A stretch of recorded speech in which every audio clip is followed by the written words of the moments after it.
Hello friends, welcome to Xmart study 2.0 YouTube channel.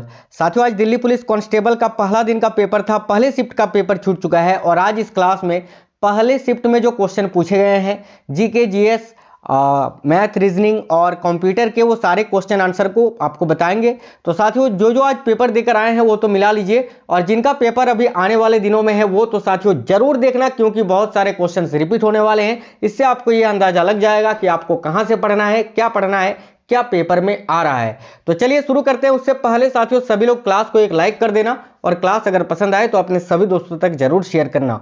आप में से कोई भी साथी नए हैं, चैनल को सब्सक्राइब करके बेल आइकन को ऑन कर लीजिएगा। देखिए, आपको बता दें कि साथियों चैनल में मैंने बहुत सारे इंपॉर्टेंट क्लासेस आपको करवाए हैं, वो सारा क्लास देख के जाना। आपका जो है एग्जाम फतेह हो जाएगा, बिल्कुल अपना एक सीट आप पक्का कर लोगे। बहुत सारे मैराथन क्लासेस मैंने आपको चैनल के अंदर ऑलरेडी कराया हुआ है, ठीक है।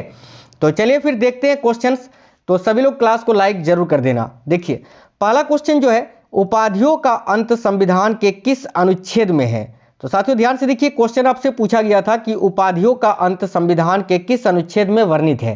तो इसका करेक्ट आंसर हो जाता अनुच्छेद 18 का खंड डी में, या खंड 4 भी आपको ऑप्शन में दे सकता है। इस तरह अनुच्छेद 18 का खंड 4 याद रखिएगा, ठीक है। एक क्वेश्चन आपसे पूछा था, देखिएगा, एक क्वेश्चन आपसे ये पूछा था कि फ्लाइंग सिख किसे कहा जाता है।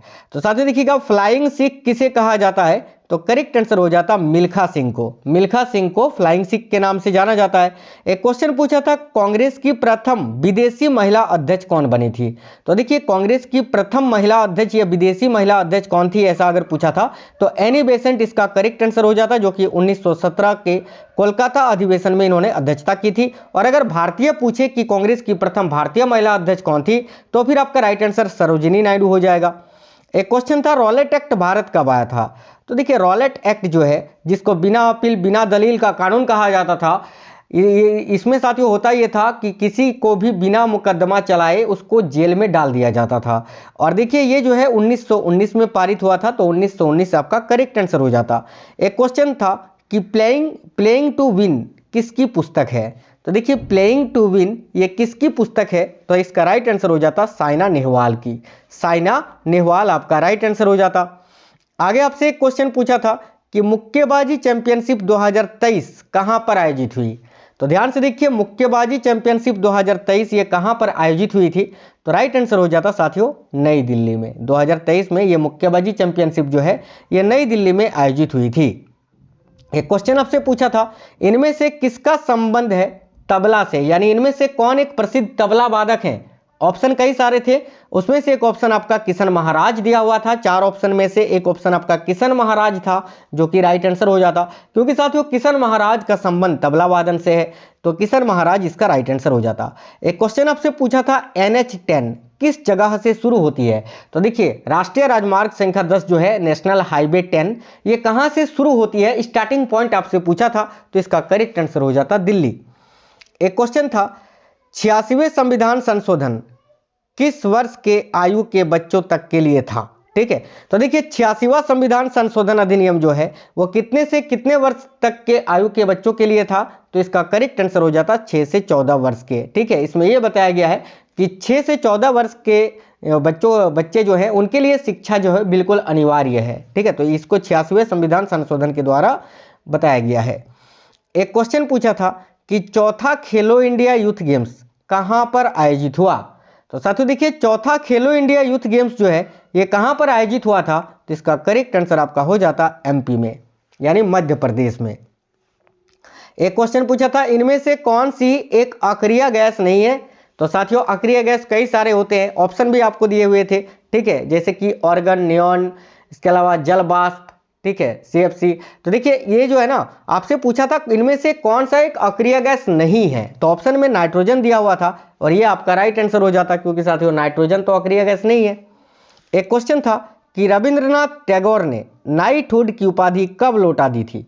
तो देखिए, जलियांवाला बाग हत्याकांड जो कि 13 अप्रैल सन 1919 को पंजाब के अमृतसर में घटा था, इस घटना के बाद रविंद्रनाथ टैगोर ने अपनी नाइटहुड की उपाधि को लौटा दिया था। तो इसका करेक्ट आंसर हो जाता जलियांवाला बाग हत्याकांड के बाद, या अगर आपसे वर्ष पूछा था तो 1919 करेक्ट होगा। याद रखना, देखिए ये जो जलियांवाला बाग हत्याकांड हुआ था, इसमें महात्मा गांधी जी ने भी केसर हिंद की उपाधि लौटा दी थी, ये याद रखना। एक क्वेश्चन था, पंचवर्षीय योजनाओं को किस देश के संविधान से भारतीय संविधान में ग्रहण किया गया है? तो इसका राइट आंसर हो जाता साथियों रूस के संविधान से। एक क्वेश्चन था, इनमें से कौन सी धातु नहीं है? ऑप्शन में कोई एक उपधातु दिया होगा या फिर कोई एक अधातु दिया होगा, तो ये ऑप्शन पर डिपेंड करता साथियों।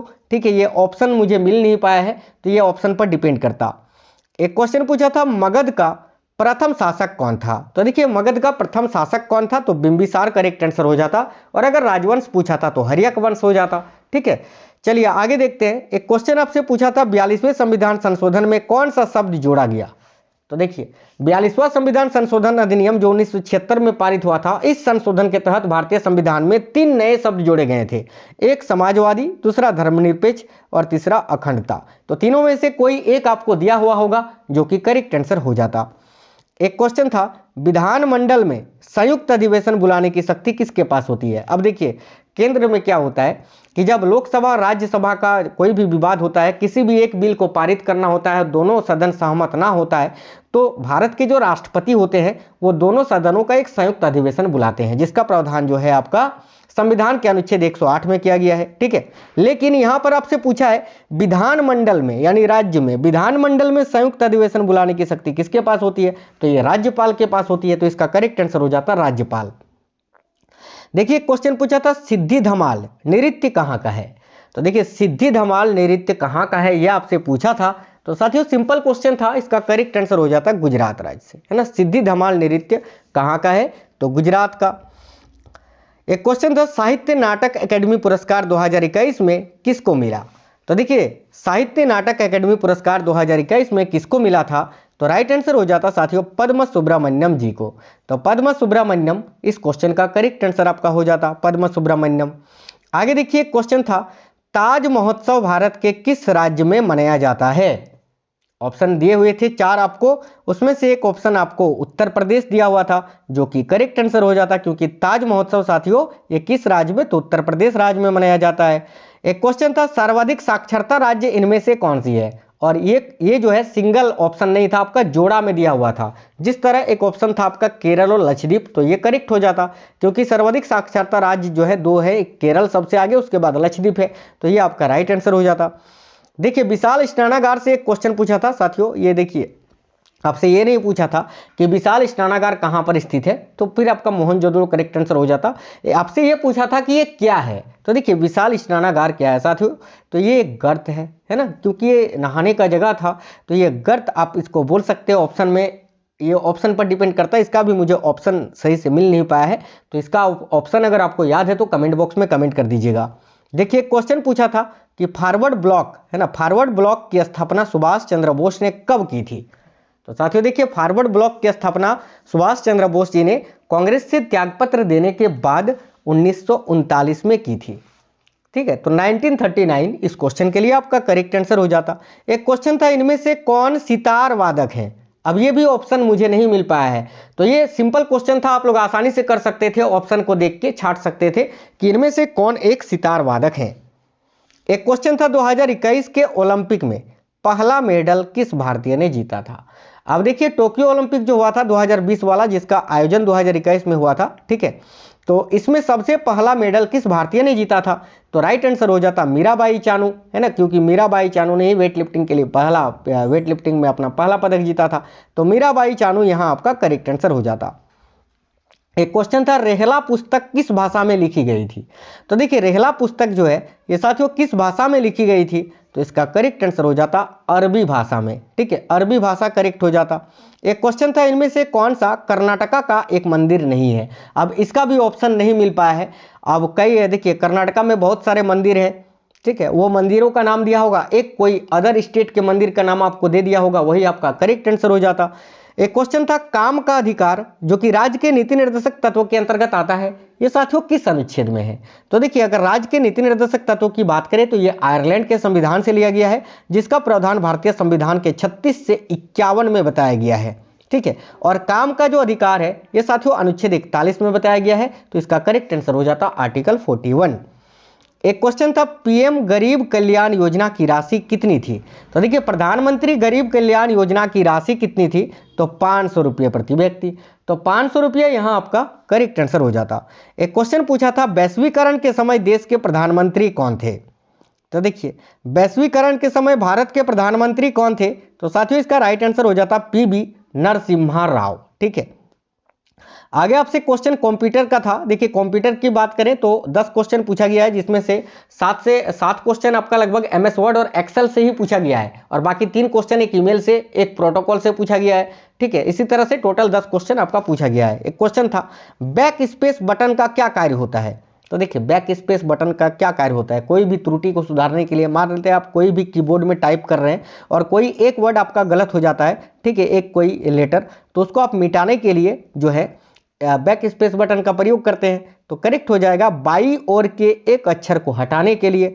एक क्वेश्चन था control plus shift plus greater than, ये किसकी शॉर्टकट की है। तो साथियों एमएस वर्ड में फ्रंट को इंक्रीज करने के लिए, जो फ्रंट का साइज होता है ना 18, 20, 22, ये फ्रंट का जो साइज होता है उसको बढ़ाने के लिए हम control plus shift plus greater than ये शॉर्टकट की का प्रयोग करते हैं। एक क्वेश्चन था एमएस एक्सेल में रॉ को सेलेक्ट करने की शॉर्टकट की क्या होती है। तो देखिए एमएस एक्सेल में रॉ को सेलेक्ट करने की शॉर्टकट की होती है शिफ्ट प्लस स्पेस बार। ये भी सिंपल क्वेश्चन था, आप लोगों ने आसानी से कर लिया होगा। एक क्वेश्चन था जब हम पेज नंबर डालते हैं तो किसी ग्रुप के किस मेनू में मिलता है ये। तो देखिए इंसर्ट टैब के हेडर ग्रुप में ये मिलता है साथियों, ये भी आप लोगों ने आसानी से कर लिया होगा। एक ईमेल से क्वेश्चन था, ठीक है, वो क्वेश्चन अच्छे से मिल नहीं पाया है, अगले शिफ्ट में मैं आपको ऐड करके बता दूंगा। तो साथियों 100% रियल और ऑथेंटिक क्वेश्चंस थे जो मैंने आपको कराए, जो कि आज पहले शिफ्ट में पूछा गया है। और आपका पेपर कब है, किस शिफ्ट को है, कमेंट बॉक्स में बताना। वीडियो को एक लाइक और अपने सभी दोस्तों के साथ जरूर शेयर करना। भारतीय संविधान से बहुत ज्यादा क्वेश्चन पूछा जा रहा है। चैनल के अंदर बहुत सारे इंपॉर्टेंट मैराथन क्लासेस आपको मिल जाएंगे, 1000 क्वेश्चन का एक ही वीडियो में, 500 क्वेश्चन एक ही वीडियो में। इस तरह के बहुत सारे स्पेशल मैराथन क्लासेस मैंने करवाए हैं। चैनल के अंदर जाना, आर्टिकल के क्लासेस अलग से, संविधान संशोधन के क्वेश्चन अलग से, जीके जीएस के 1000 क्वेश्चन, 500 क्वेश्चन, बहुत इंपॉर्टेंट क्लासेस मैंने करवाए हैं। चैनल के अंदर जाना, उनको देख कर जाना, बिल्कुल 100% अपना एक सीट कंफर्म कर लोगे। तो मिलते हैं साथियों नेक्स्ट क्लास में, तब तक स्वस्थ रहें। जय हिंद, सभी को वंदे मातरम।